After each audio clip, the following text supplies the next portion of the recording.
Chers amis, shalom. On va essayer aujourd'hui de donner quelques chidushim sur l'histoire de Yona, la fameuse Haftara de Yom Kippour. Alors d'abord, qui es-tu Yona? D'où est-ce que tu viens?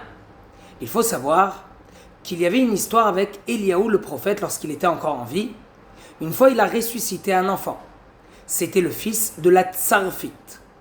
Maintenant, il n'y a pas écrit comment est-ce qu'il s'appelle cet enfant. Nos sages nous enseignent que cet enfant était Yona. Donc Yona, c'est pas n'importe qui, c'est un enfant, c'est un monsieur par la suite ressuscité. Après, on a aussi trouvé autre chose sur Yona. Le Tosfot dans Souka nous enseigne, d'après le Talmud de Jérusalem, que Yona a reçu sa première prophétie lorsqu'il était à la Simcha Bet HaShoeva au temple, là-bas, avec la joie pure, la joie sainte qu'on avait à la Simcha Bet HaShoeva, la fameuse fête de l'eau. Voici que Yona a réussi à s'élever tellement haut qu'il a réussi à avoir une prophétie. Donc de là, nous apprenons qu'avoir une joie qui est très pure, qui est très sainte, ça peut même arriver à nous donner de très très hauts échelons. Aujourd'hui, on n'a plus la prophétie, mais c'est certain qu'on peut s'approcher énormément d'Hachem grâce à la joie. Alors maintenant qu'on sait ça chez Yona, on sait un petit peu d'où est-ce qu'il vient, on va comprendre un petit peu aussi autre chose, c'est que Yona va être envoyé pour aller aider et faire tchouva à la ville de Ninvé. Une ville de gens qui sont normalement non-juifs et que normalement c'est aussi des idolâtres et qu'ils font des choses qui sont très graves. Et là on a une question qui est très simple. Pourquoi est-ce que Hachem, entre guillemets, va se fatiguer à envoyer Yona, qui est un prophète, pour aller appeler ces non-juifs et leur dire voilà, vous devez faire un repentir? C'est pas vraiment ce que Hachem normalement doit penser. Il y a plein d'autres peuples à cette époque-là et à d'autres époques qui ont fait de très graves choses et Hachem ne leur a pas envoyé un prophète en plus juif pour leur faire tchouva. Alors à cela nous avons trouvé le Riskouni qui se trouve dans la paracha de, si je ne me trompe pas, Bereshit ou Noach. Là-bas on nous enseigne qu'il y avait un monsieur qui s'appelait Ashur. Celui-ci, Ashur, était un monsieur de pas très bon augure, mais lorsqu'il a construit sa ville, qui s'appelle d'ailleurs Ninvé, alors là, il ne l'a pas construit comme tout ce que les autres peuples faisaient à ce moment-là. Ceux qui construisaient des villes à ce moment-là, ils le faisaient pour l'idolâtrie. Comme par exemple, il y avait quelqu'un qui était très connu et qui se prenait pour un dieu à ce moment-là, qui s'appelait Nimrod. Et là, monsieur Ashur n'a pas construit cette ville pour de l'idolâtrie, il a même construit pour Hachem. Même si par la suite Ashur va faire de très graves choses, lui et ses enfants par la suite, mais si à ce moment-là, lorsqu'il a construit cette ville Ninvé, ce n'était pas pour de l'idolâtrie, alors ça, Hachem ne l'a pas oublié. Et plusieurs milliers d'années par la suite, lorsque Hachem va voir que la ville de Ninvé, les descendants de ce Ashur, vont commencer à faire vraiment de très graves choses, alors Hachem va dire, je me rappelle de ce qu'a fait celui qui a créé cette ville, et je ne vais pas donc détruire cette ville. Je vais leur donner la possibilité de se repentir. Et c'est pour cela qu'il a appelé Yona. Donc en clair, essayons de comprendre de cela, que lorsqu'on fait de bonnes choses, bien sûr le train va des deux côtés, mais au moins parlons ici positivement, lorsqu'on fait de bonnes choses, c'est pour nous-mêmes, c'est pour les générations futures, et on espère, Be'ezrat Hashem, que Hashem n'oublie rien, et qu'il n'oublie rien, c'est sûr, chez chacun et chacune, et qu'il donne à chacun et chacune de très grands cadeaux pour les très grandes mitzvot que chacun et chacune font. Après, nous allons voir que Yona va essayer de s'enfuir. Pourquoi est-ce que Yona, tu as décidé de t'enfuir? On t'a dit d'aller faire une mission. Hachem lui a dit d'aller appeler les gens de Ninvé à faire teshuvah. Pourquoi est-ce que Yona, tu t'enfuis? À cela, nous avons trouvé plusieurs réponses. On va en donner une seule. Yona savait que les non-juifs, c'est très facile pour eux de faire teshuvah. Quand on va les voir et on leur dit faire teshuvah, alors ils le font rapidement.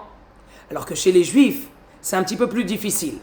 On peut leur dire faire teshuvah, mais c'est pas si facile, le rabbin il nous embête un petit peu là. Ils préfèrent un petit peu rester dans leur cadre qu'ils sont rentrés, avec leurs ta'avot, avec leurs envies interdites, et ils n'acceptent pas facilement de faire teshuvah. Et ça, Yona, il ne voulait pas. Il ne voulait pas aller voir ces non-juifs de Ninvé. C'était la première fois qu'un prophète était envoyé pour faire teshuvah aux non-juifs de Ninvé, aux non-juifs même. Et donc il a dit, facilement ils vont faire teshuvah, et donc la mesure de justice va venir et va dire, ah, les non-juifs, c'est facile pour eux de faire tchouva. Et les juifs, qu'est-ce qui se passe avec eux? Alors c'est pour cela que Yona a décidé de s'enfuir. Voilà, d'après cette explication, attention, attention, Yona, tu t'es quand même trompé. Car c'est vrai, peut-être que les non-juifs, c'est plus facile pour eux de faire teshuva. Mais à la fin, ils vont replonger très rapidement dans leur faute. Et alors que chez les juifs, c'est vrai que c'est plus difficile pour eux de faire teshuva, mais quand ils font teshuva, alors à la fin, ils ne lâchent rien et ils restent avec Hachem. Donc de là, nous voyons que Yona, tu t'es trompé. Et c'est d'ailleurs ce qui s'est passé exactement chez Ninvé.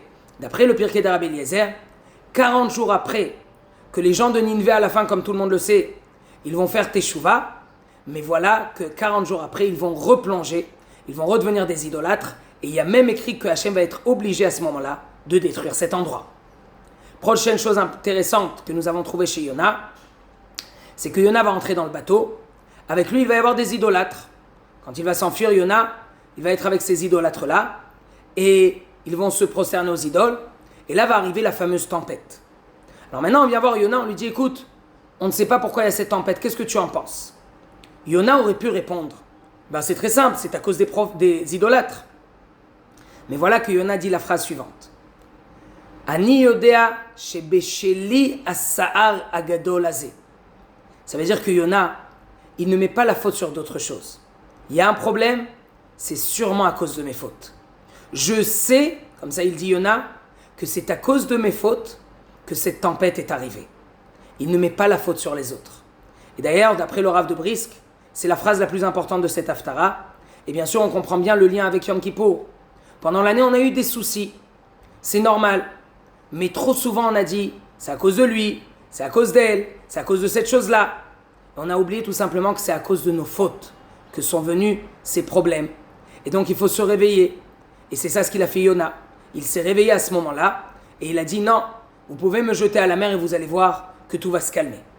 Maintenant, ils vont faire plusieurs tentatives pour vérifier est-ce que c'est vraiment à cause de lui. Par exemple, ils vont le faire entrer un petit peu dans la mer comme ça, mais avec une corde, et tout de suite la tempête s'arrête.